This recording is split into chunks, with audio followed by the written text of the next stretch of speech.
મિત્રો ગયા લેક્ચરમાં આપણે ફંક્શન વિશે ભણ્યા અને તેના વિશેની વિસ્તૃત માહિતી આપી કે તમારા સિલેબસમાં કુલ 20 ફંક્શન છે અને 20 ફંક્શન તમારે ભણવાના છે। એમાંથી પહેલું ફંક્શન શોઈંગ એક્સપ્રેસિંગ રિઝલ્ટ એટલે પરિણામ કે કેવી રીતના આપણે પરિણામ રજૂ કરવાનું છે તેના વિશેની માહિતી અને આપણે એડવર્બ ક્લોઝ ઓફ રિઝલ્ટ તરીકે ઓળખાય છે। તો સૌપ્રથમ તો આપણે આ શોઈંગ એક્સપ્રેસિંગ રિઝલ્ટ છે તે ફંક્શનનો ઉપયોગ ક્યાં કરીએ છીએ તો કે જ્યારે કોઈ ઘટનાનું પરિણામ દર્શાવતું હોય કે કોઈ બાબતનું પરિણામ રજૂ કરવાનું હોય ત્યારે આ લેંગ્વેજ ફંક્શનનો આપણે ઉપયોગ કરીએ છીએ। તો કે લેંગ્વેજ ફંક્શન એટલે કયો તો કે showing expressing result. Showing result દર્શાવતા શબ્દો નીચે મુજબ છે। તો કે આ શોઈંગ એક્સપ્રેસિંગ રિઝલ્ટ દર્શાવે છે એ દર્શાવતા કયા શબ્દો છે। દાખલા તરીકે તમારે પેપરમાં બ્રેકેટમાં શબ્દ આપેલા હશે એક્સપ્રેસિંગ રિઝલ્ટ અથવા તો શોઈંગ રિઝલ્ટ। તો આ દર્શાવવા માટે તમારે કયું વાક્ય છે એને ચૂઝ કરવાનું છે કારણ કે તમારે એમસીક્યુ માં પૂછાય છે। તો એમસીક્યુ માં અને પછી વાક્ય છે તમારે પૂર્ણ કરવાનું છે। તો કેવી રીતના વાક્યને પૂર્ણ કરવું તો કે તેમાં એક તો સો ધેરફોર દર્શાવે છે આપણને શોઈંગ રિઝલ્ટ દર્શાવે છે to enough to so there અને સચ ધેર। આ દરેક ફંક્શનનો આપણે ઉપયોગ કરવાનો છે કે આ ફંક્શનમાં કેવી રીતના આ ફંક્શન દર્શાવતા શબ્દો છે કે જે શબ્દોથી આપણે આ ફંક્શનને ઓળખી શકીએ। તો તમારે ખાસ ધ્યાન રાખવાનું છે કારણ કે તમારે એક તો બ્રેકેટમાં આપેલા શબ્દો હશે એમાંથી ચૂઝ કરીને લખવા પડશે અને બીજા એમસીક્યુ ટાઈપમાં હશે એટલે તમારે 7 માર્કમાં તો એવા ક્વેશ્ચન હશે કે તમારે સો ધેરફોર દેખાય ટુ વાળું વાક્ય દેખાય ઇનફ ટુ વાળું વાક્ય દેખાય સો ધેર દેખાય કે સચ ધેર દેખાય। આ શબ્દો આપણને શું દર્શાવે છે તો કે શોઈંગ એક્સપ્રેસિંગ રિઝલ્ટ। આની ઉપરથી તમે વાક્ય છે કઈ રીતના બનાવવું તેના વિશેની ફોર્મેશન તો કે ફોર્મેશન એટલે તો કે આપણે ખબર છે કે સેન્ટેન્સ પેટર્ન પણ કહી શકીએ છીએ। વાક્ય રચના there are different formations to frame this function એટલે કે આ ફંક્શન છે તેને દર્શાવવા માટે કયું તો કે શોઈંગ એક્સપ્રેસિંગ રિઝલ્ટ દર્શાવવા માટે આ ફંક્શનમાં આપણે જુદા જુદા ફ્રેમ બનાવી શકીએ છીએ। એવા કઈ કઈ જુદી જુદી ફોર્મેશનો છે તો કે they are given here તે અહીંયા છે સ્ટડી ધેમ। ચાલો આપણે તેને સ્ટડી કરી અને આપણે એને આગળ શીખશું। એમાં પહેલી કઈ ફોર્મેશન છે તો કે ટુ વાળી ટુ નો ઉપયોગ કેવી રીતના વાક્યમાં કરવાનો છે તો કે એક તો પેલા સબ્જેક્ટ એટલે તમને દરેકને ખબર છે કે આપણે પહેલેથી ભણતા આવ્યા છે। સબ્જેક્ટ એટલે કર્તા વર્બ એટલે ક્રિયાપદ એના પછી ટુ ટુ અને ટુ એટલે આપણે અતિશય એવો શબ્દ કરવાનો છે અને આ ટુ છે નકાર દર્શાવે છે। શું દર્શાવે છે નકાર।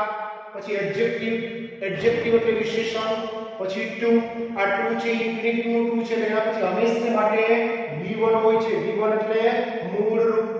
એના પછી બીજી ફોર્મેશન તો કે પહેલા સબ્જેક્ટ પછી વર્બ પછી એડજેક્ટિવ। જો આમાં એમાં ડિફરન્સ કેટલો છે સમજવાનો છે કે આમાં ટુ એની વચ્ચે એડજેક્ટિવ આવ્યું છે આમાં એડજેક્ટિવ છે તો આપણે ઇનફ ટુ વાળી વાક્ય રચના ભણીએ છીએ તો ઇનફ ટુ ની પહેલા મૂકવાનું છે આપણે પહેલા ઇનફ પછી એડજેક્ટિવ અને પછી ટુ એવી રીતના વાક્ય રચના લખવાની નથી। જો એવી રીતના વાક્ય લખીએ તો આ વાક્ય આપણે રોંગ થાય અને આપણા માર્ક્સ છે તે જતો રહે કારણ કે તમને એમસીક્યુ ટાઈપમાં એવી રીતના પણ વાક્ય હશે કે જેથી કરીને તમને થોડું કોમ્પ્લિકેટેડ વાક્ય બનાવવા લાગે કે કેવી રીતના આપણે ચૂઝ કરવામાં તમને કોમ્પ્લિકેટેડ લાગે તો ધ્યાન રાખવાનું છે કે પહેલા ઇનફ ટુ ની પહેલા એડજેક્ટિવ હોય એ જ વાક્ય આપણે ચૂઝ કરવાનું છે। એડજેક્ટિવ એના પછી ઇનફ ટુ એના પછી V1 આમાં પણ V1 છે આમાં પણ V1 છે V1 એટલે મૂળ રૂપ। ત્રીજી ફોર્મેશન જો તો કે સો અને ધેરફોર વાળી વાક્ય રચના છે તો કે સો અને ધેરફોર વાળી વાક્ય રચનામાં પેલા રીઝન એટલે કારણ સો ધેરફોર કારણ કે આપણે પહેલેથી ભણતા આવ્યા છીએ કંજક્શન શીખ્યા છીએ તો સો ધેરફોર વાળી વાક્ય રચના આપણે શીખ્યા છીએ કે હંમેશા માટે તેની પહેલા રીઝન હોય છે એટલે કે કારણ દર્શાવતું વાક્ય હોય છે એના પછી રિઝલ્ટ એટલે કે સબઓર્ડિનેટ ક્લોઝ એટલે કયું તો કે હંમેશા માટે જે આપણે પરિણામ દર્શાવતું વાક્ય હોય છે એટલે આમાં ધ્યાન રાખવાનું છે કે પહેલા સબઓર્ડિનેટ ક્લોઝ ક્યુ છે અને મેઇન ક્લોઝ ક્યુ છે તો કે સબઓર્ડિનેટ ક્લોઝ અને મેઇન ક્લોઝ બંનેને આપણે શું ધેરથી જોડવાના છે સો ધેરફોર છે તો શું દર્શાવે છે આપણે તો કે એક્સપ્રેસિંગ રિઝલ્ટ એટલે આમાં ધ્યાન રાખવાનું છે ખાસ પહેલા કારણ દર્શાવતું સો ધેરફોર અને પરિણામ દર્શાવતું વાક્ય પછી ચોથું વાક્ય પહેલા સબ્જેક્ટ પછી વર્બ પછી સો આમાં જોજો સો સાથે ધેર છે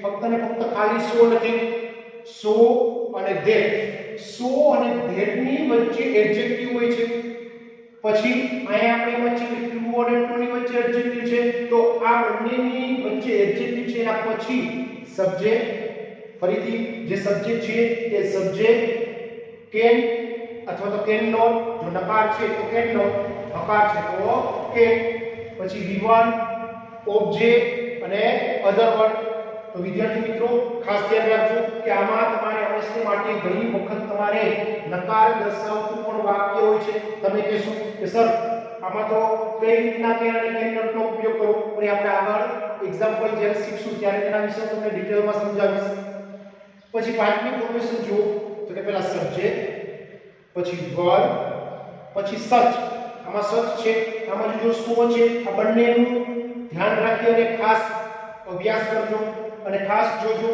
કે પહેલામાં સો છે આયા સચ છે આયા એડજેક્ટિવ છે અને પછી નાઉન છે પણ એની પહેલા હંમેશા માટે એ અને એન હોય છે એટલે કે આર્ટિકલ હોય છે આમાં આર્ટિકલ્સનો ઉપયોગ થતો નથી ફક્ત ને ફક્ત એડજેક્ટિવ હોય છે એડજેક્ટિવ હોય ક્યારે પણ આર્ટિકલ મૂકવા નહીં કારણ કે એડજેક્ટિવ પછી નાઉન હોય તો જ આપણે એ કે એન મૂકીએ અથવા તો નાઉન હોય તો તેની પહેલા આર્ટિકલનો ઉપયોગ થાય છે એટલે કે પહેલા એ અને એન પછી એડજેક્ટિવ પછી નાઉન પછી ધેર પછી સબ્જેક્ટ પછી કોઈ પણ વર્બ જે આગળ દર્શાવતું કાર્ડ છે એને અનુસંધાને આપણે વર્બ મૂકવાનું છે એટલે ધ્યાન રાખવાનું છે ખાસ કારણ કે સો અને ધેટમાં અહીંયા આપણે વર્બ મૂક્યું છે એને અનુસંધાને આપણે કેન અને કેન નોટનો ઉપયોગ કરીએ છીએ અથવા તો કુડનો પણ ઉપયોગ કરી શકીએ છીએ પરંતુ અહીંયા આપણે કાર્ડ દર્શાવતો હોય એ કોઈ પણ કાર્ડનું તમે ક્રિયાપદ મૂકી શકો છો એ પણ વાક્યને અનુસંધાન પછી ઓબ્જેક્ટ એટલે કર્મ અને અધર વર્ડ એટલે અન્ય શબ્દ એના પછી છઠ્ઠી ફોર્મેશન સબ્જેક્ટ વર્બ સચ આ પણ સચ ધેટની છે આ સચ ધેટની વાક્ય રચના છે કે જેમાં એ એડજેક્ટિવ નાઉન અને પછી ધેટ છે તેવી જ રીતના આમાં પણ સચ ધેટ છે આમાં એડજેક્ટિવ હોતો નથી ઘણી વખત એમ પણ તમારે વાક્ય હોય છે કે એન એટલે કે આર્ટિકલ હોય છે એના પછી નાઉન હોય છે અને એના પછી ધેટ હોય છે એના પછી સબ્જેક્ટ પછી વર્બ પછી ઓબ્જેક્ટ અને એના પછી અધર વર્ડ તો વિદ્યાર્થી મિત્રો આપણે આ દરેક ફોર્મેશન જે 6 ફોર્મેશન છે તે દરેક ફોર્મેશનને આપણે શોઈંગ એક્સપ્રેસિંગ રિઝલ્ટ દર્શાવે છે અને આના માટે આપણે હવે એક્ઝામ્પલ છે તે શીખીશું હવે જો વિદ્યાર્થી મિત્રો આપણે એક્ઝામ્પલ સહિત સમજશું કે કેવી રીતના વાક્યને આ વાક્ય દરેક વાક્ય આપણને એક્સપ્રેસિંગ રિઝલ્ટ દર્શાવે છે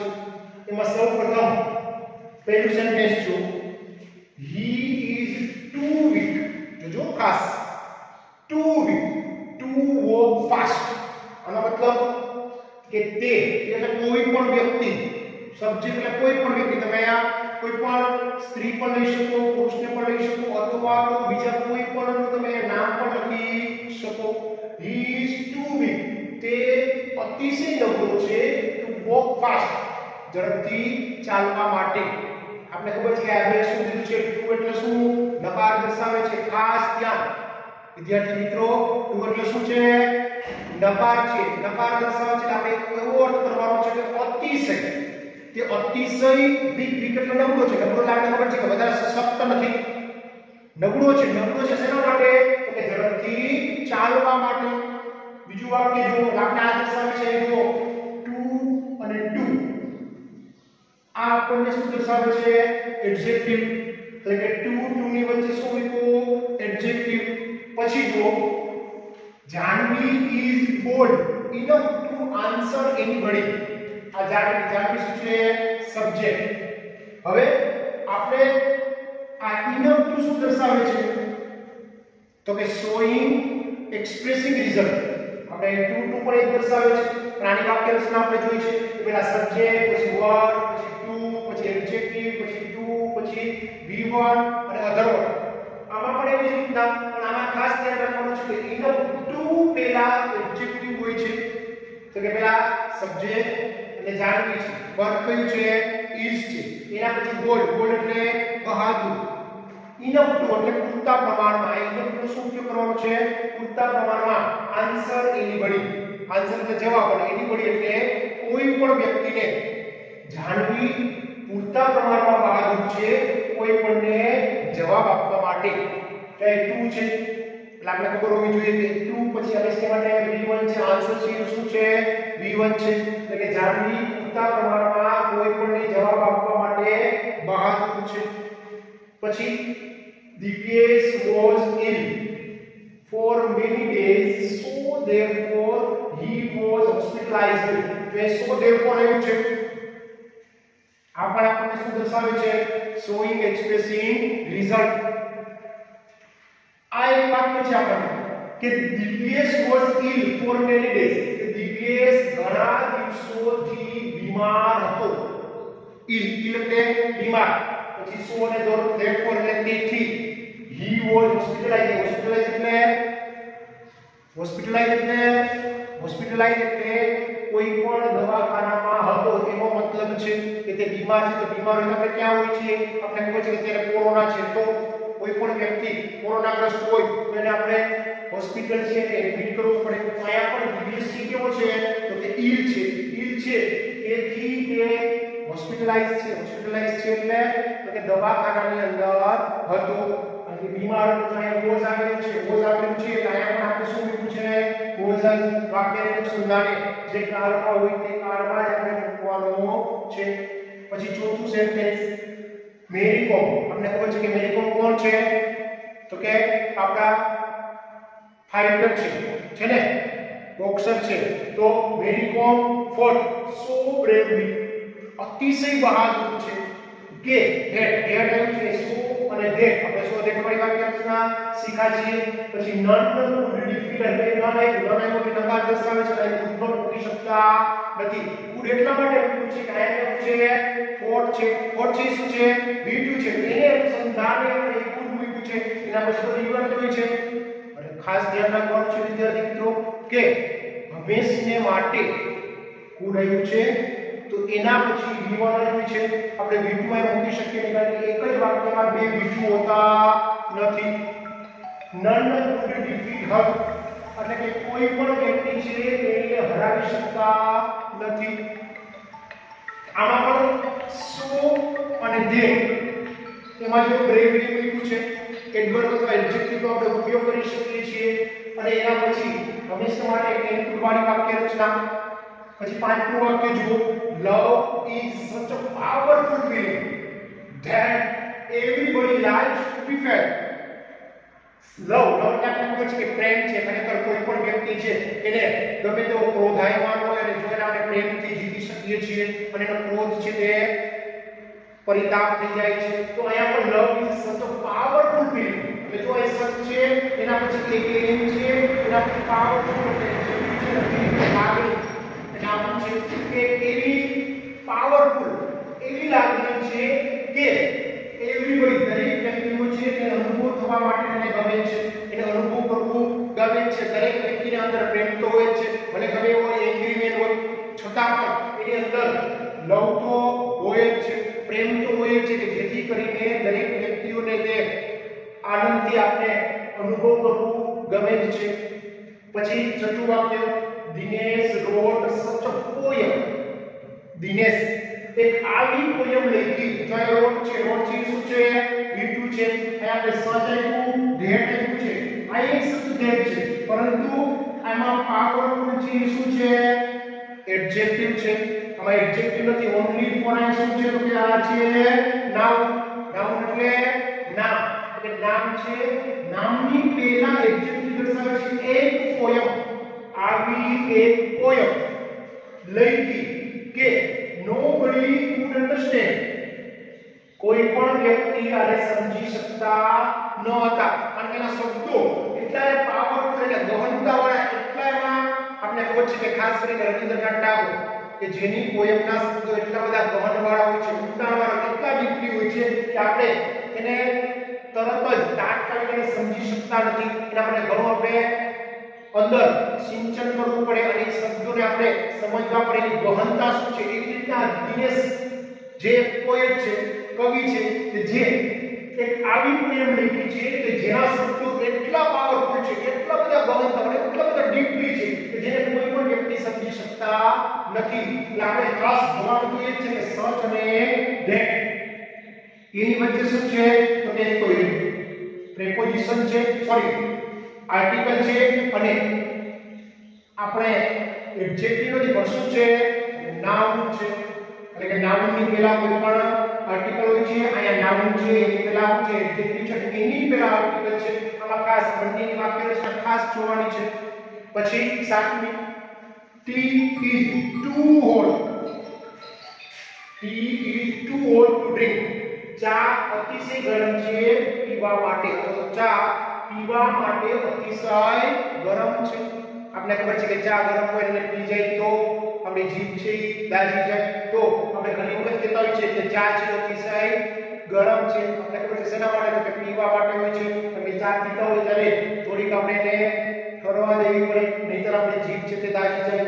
એટલે અહીંયા પણ આપણે ટુ ટુ, અહીંયા પણ છે જો ટુ ટુ, આની વચ્ચે શું છે એડજેક્ટિવ. અહીંયા પણ શું છે હોટ છે, કોણ એડજેક્ટિવ છે. પછી આ ભાવેશ સો પ્રેમ, સો એટલે અતિશય, પ્રેમ એટલે જાડો. ભાવેશ અતિશય જાડો છે કે he cannot run fast. he એટલે ભાવેશ માટે ઉદાહરણ છે કે અહીં is છે એટલા માટે પ્રશ્ન લખ્યું છે કે they was to the slower food. પછી નકાર છે નેગેટિવ અને નોટ. પછી v1 એટલે run અને fast નેગેટિવ આપણે ખબર છે કે ઝડપથી દોડી શકતો નથી. નવમું વાક્ય ડિઝની વર્લ્ડ. આપણે ખબર છે કે 12th માં સેકન્ડ ચેપ્ટર છે ડિઝની વર્લ્ડ. સચ અ કોમ્પ્લેક્સ, ડિઝની વર્લ્ડ છે તે એક આવો જટિલ માણસ હતો. Disney World was such a complex man that nobody understood his action. Disney World છે તે આવો જટિલ માણસ હતો કે કોઈ પણ વ્યક્તિની એમની એક્શન છે તેને સમજી શકતો ન હતો. કારણ કે એની એક્શન એટલી બધી જટિલ હતી, કોમ્પ્લેક્સ. એવો વ્યક્તિ હતો કે એની એક્શન છે કે વિશિષ્ટતા હોય છે, યુનિક જ હોય છે કે જેને કોઈ પણ વ્યક્તિ સમજી શકવા માટે સક્ષમતા ના ધરાવતો. કારણ કે એનું માઇન્ડ છે બધું પાવરફુલ હતું અને એની એક્શન પણ વધારે પડતી યુનિક હતી. 10મું વાક્ય જો this dress is good enough, this dress is good enough to be sold easily. આ ડ્રેસ પૂરતા પ્રમાણમાં સારો છે જેને આપણે સારી રીતના વેચી શકીએ છીએ. કારણ કે જો ડ્રેસ છે એ સારો હોય તો જ વેચવામાં સરળતા બને, ઈઝીલી પડે. જો સારો ના હોય તેને વેચવા માટે પણ અઘરું બની જાય છે. તો અહીંયા પણ છે ઇનફ ટુ વાળી વાક્ય રચના. એની પહેલા શું છે ગુડ. ગુડ છે શું છે આપણે એડજેક્ટિવ દર્શાવે છે. એટલે ખાસ this dress is good enough to be sold easily. આ ડ્રેસ વેચવા માટે સરળતાથી વેચવા માટે પૂરતા પ્રમાણમાં સારો છે. આ દરેક વાક્યો આપણને શું દર્શાવે છે તો કે એક્સપ્રેસિંગ રિઝલ્ટ, શોઈંગ રિઝલ્ટ છે તે દર્શાવે છે. અને દરેક વાક્ય કેવી રીતના બનાવાય ખાસ ત્યાં, કારણ કે આ શબ્દો છે એ વાક્ય રચના છે જે આપણે પહેલા આની ઉપરથી આપણે દર્શાવવાનું છે, એવું બતાવવાનું છે કે આ જે પણ બ્રેકેટમાં શબ્દ આપેલ છે એ એક્સપ્રેસિંગ રિઝલ્ટ દર્શાવે છે. અને આ શબ્દો છે તેને અનુસંધાને મેચ કરવાના છે અને મેચ કરી અને કઈ રીતના વાક્ય રચના બનાવવી એના પ્રમાણે મેચ કરી અને જોવાનું છે કે આ વાક્ય છે આ ફંક્શનને અનુરૂપ છે અને પછી જ આપણે એને આગળ છે એને ટિક કરવું. તો વિદ્યાર્થી મિત્રો આપણે ખાસ આ પહેલો જે ફંક્શનનો ટોપિક હતો એમાં પહેલો એક્સપ્રેસિંગ શોઈંગ રિઝલ્ટ છે કેવી રીતના જો પેપરમાં પૂછાય તો આપણે લખી શકીએ. તો અહીંયા સુધી આપણે રાખીએ.